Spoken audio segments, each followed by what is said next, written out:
Fala galera, tudo beleza? Meu nome é André, eu sou fã de luta livre há mais de 30 anos. No vídeo de hoje a gente vai fazer o resumo do que aconteceu no último SmackDown do dia 28 de novembro de 2025, o último SmackDown antes do Survival Series.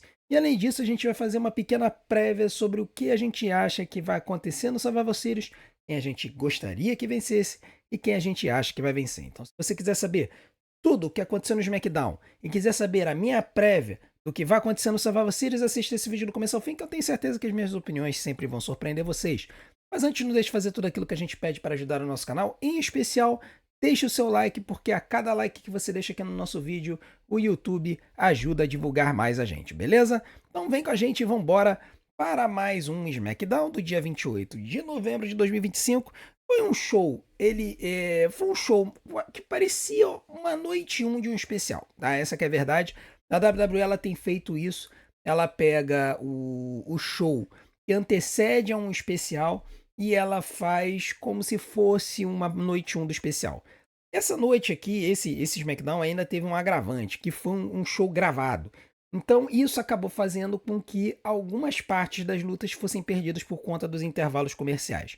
O show foi ágil e isso às vezes prejudica um pouco a percepção do show. O show teve 4 lutas. A primeira luta foi pelo torneio do John Cena, The Last Time Is Now, entre o Jey Uso e o Rusev. E, cara, foi uma luta decente, tá? Jey Uso voando para tudo que é lado, como sempre. O Rusev usando seus golpes de força. Nada diferente debaixo do sol, né? O Rusev ia ali tentando bloquear os golpes do Jey, o Jey voando para cima do Rusev. Cara, não teve nada demais. A única coisa que chamou a atenção foi que o Jey Uso aplicou 2 Spears bons na luta, né? A gente que fica criticando o Jey porque o Spear dele é horroroso, mas ele aplicou 2 Spears decentes. Aí ele tomou um Matka Kick do Rusev, aí já é mais pro final da luta. Esse é o segundo Spear que o Jey aplica. Depois disso ele manda o Uso Splash para 3, né? Então vitória do Jey Uso, vitória limpa, não teve interferência nenhuma, não teve nenhum shenanigan, nada, né, para salvar a vida do Rusev e o Jey Uso. Hoje a WWE considera que tá um degrau acima, então vitória do Jey. Foi uma luta que eu calculo que tenha rolado entre 9 e 10 minutos. Cara, se eu tivesse que considerar a luta como todo, eu daria 3 estrelas e olhe lá, tá? Eu acho que ela não foi muito melhor do que isso não, tá? Depois disso, a gente teve a celebração do campeonato dos Estados Unidos da Chelsea Green, né? Acho que foi o único segmento do ringue, além das 4 lutas que aconteceram no show. E, cara, foi interessante, tá? A Chelsea Green, ela veio vestida com uma roupa que lembra um pouco roupas que a Hillary Clinton usou quando foi candidata a presidente e tal.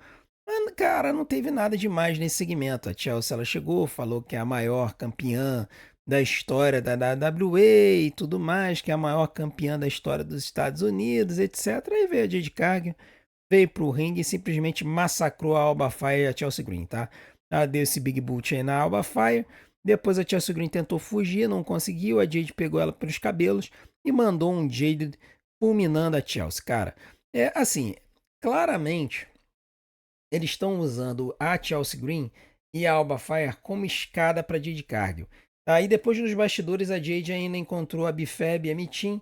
A Bifab não falou nada, a Mitin chegou e falou: acho que eu vou ter que botar aí essa mulher aí nos eixos, tá? Então assim, cara, sinceramente também nada demais. A Jade Cargill ela tá recebendo aí alguma galera para ela poder bater de frente, mas até agora a luta que é bom nada, né?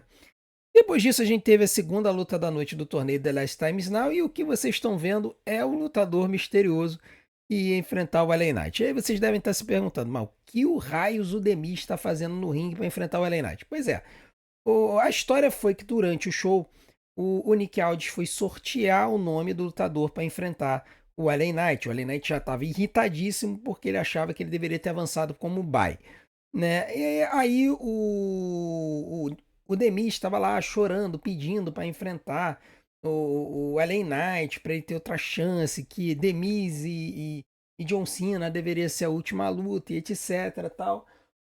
Nick Aldis sorteia e assim, idiotamente ele abre a bolinha e não pega o papel. A bolinha fica, o papel fica na bolinha. Isso chega o R-Truth, começa a falar sobre as bolas dele e tudo mais.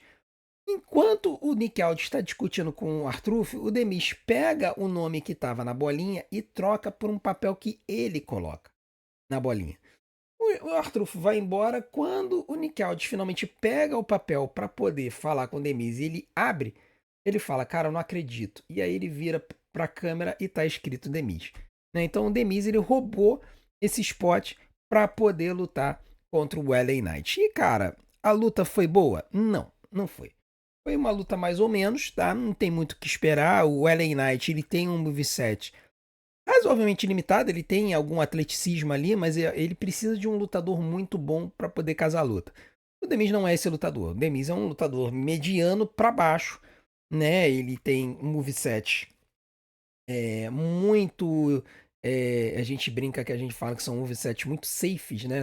Assim, ele não tem movimentos de grande amplitude, ele luta para não se machucar, essa que é a verdade, né? Então, assim, foi uma luta mediana, não teve nada demais. No final das contas, o LA Knight acabou vencendo, né? O Demis chegou a aplicar o Skull Crushing Finale, mas ele não conseguiu o pinfall. Aí teve esse momento que foi legal.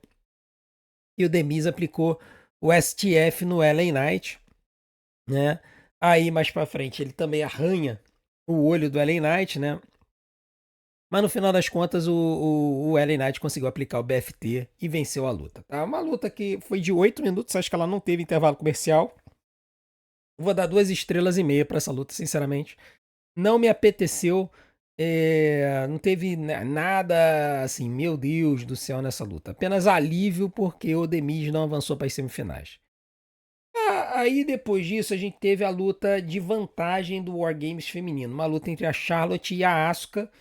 E, cara, assim, teve alguém que comentou no chat uma coisa interessante. Ele falou o seguinte, cara, por ser show gravado, a WWE ela não se esforça muito, tá? Eu acho que não foi tanto porque o show foi gravado, mas sim porque essa luta antecedia o War Games. Então ninguém tá querendo se quebrar e se lesionar para ficar de fora do War Games. De repente até foi um comando da direção, olha, façam uma luta mais tranquila para ninguém se machucar e garantir que os dois times vão estar prontos para War Games. Porque, cara, foi uma luta mediana também. Aliás, o show inteiro foi feito de lutas medianas, tá? Cara, a Charlotte e a Asuka fizeram uma luta normal, a Asuka dando seus golpes, dando seus chutes, a Charlotte voando para tudo que é lado, usando os seus chutes de grande amplitude, os seus chops, acertou um moonsault, a Asuka dando um chute na cara dela, a Charlotte aqui, ela acabou sendo encaixada no Asuka Lock, depois elas vão para o lado de fora do ringue, a Charlotte joga a Asuka do outro lado da mesa dos comentaristas. Nesse momento, ela pega a bolsinha lá com o veneno e ela vai cuspir na cara da Charlotte, mas acerta apenas o timekeeper, né? A pessoa responsável lá pelo sino. E aí a Charlotte ela volta pro ringue, a Asuka consegue acertar o Asuka Lock, a Charlotte escapa e manda o Natural Selection na Asuka para 3, tá? Então vitória da Charlotte numa luta que eu calculo que tenha sido 10 minutos, que fez 7 minutos mais um intervalo comercial. Eu vou dar 3 estrelas para a luta. Foi uma luta mediana de televisão, teve ali alguns momentos interessantes, mas ela pareceu aquela luta meio formulaica, tá? Pode ser que tenha sido porque o show foi gravado e tudo mais, mas ela pareceu uma luta mais formulaica do que qualquer coisa. E por fim, a gente teve a luta de eliminação de Survival Series, né? Entre o time dos MFTs e o time do Sami Zayn, que contava com o Shinsuke Nakamura, o Rey Fenix, o Rey Fenix, né? O Rey Fenix e o Morosini Machine Guns. Eu pensei no Rey Fenix porque ele depois lutou no México, né? Ele apareceu no México no dia seguinte. Mas enfim, a luta, cara, foi uma luta normal, tá? As lutas de Survival Series, elas às vezes são difíceis de serem bucadas, porque você tem uma situação em que para você ter uma luta legal de Survival Series, você tem que ter muita agilidade, né? O Morosini Machine Guns, eles se apropriaram dessa parte junto com o Rey Fenix. Então, ela em alguns momentos foi uma luta muito boa. Em outros momentos ela ficou um pouco mais lenta, tá? Mas enfim, a ordem das eliminações foi o seguinte: nós temos aí o Jace Mateu, né? Até esse momento estava 5 contra 5. Ah, aí tivemos o Morocine Machine Guns voando, né, para cima do Talatonga.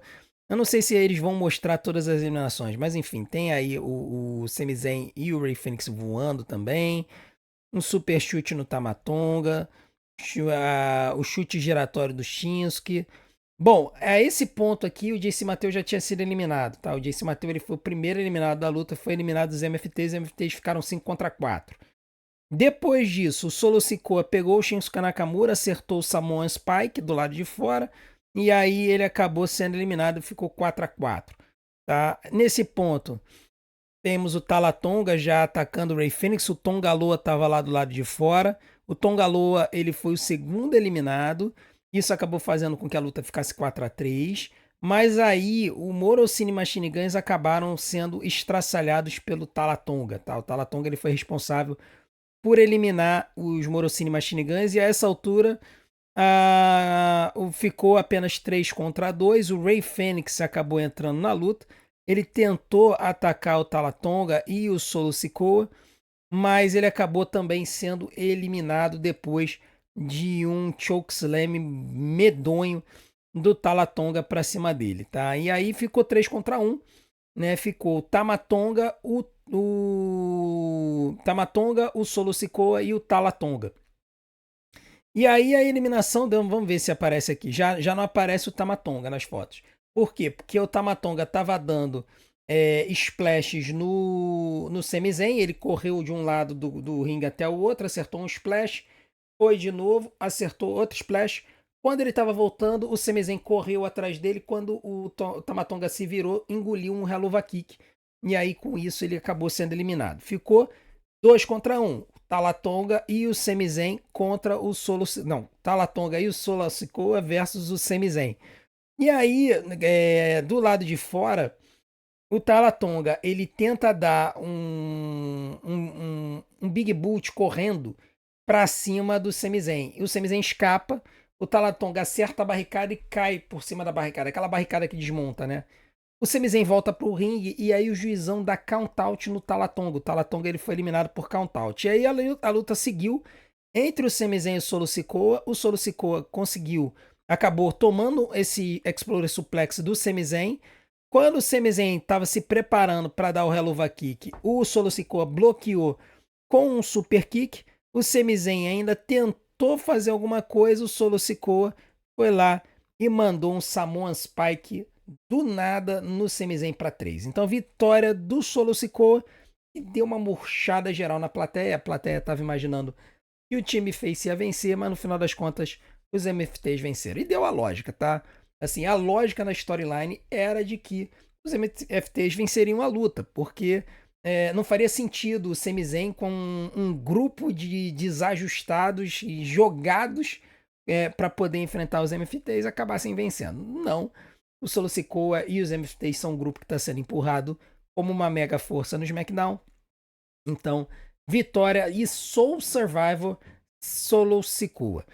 Para onde que isso leva essa história, eu não sei, sinceramente. Eu acho que essa história ela pode seguir lá no Royal Rumble de repente e até desembocar em alguma coisa na WrestleMania, caso eles resolvam não fazer nada com o Sami Zayn. Se o Sami Zayn venceu o Royal Rumble é outra história, mas se o Sami Zayn não venceu o Royal Rumble, muito provavelmente vai ser por conta dos MFTs e aí essa feud vai continuar. Bom, então isso foi o que aconteceu no SmackDown e agora a gente vai falar do Survivor Series para fazer as nossas previsões.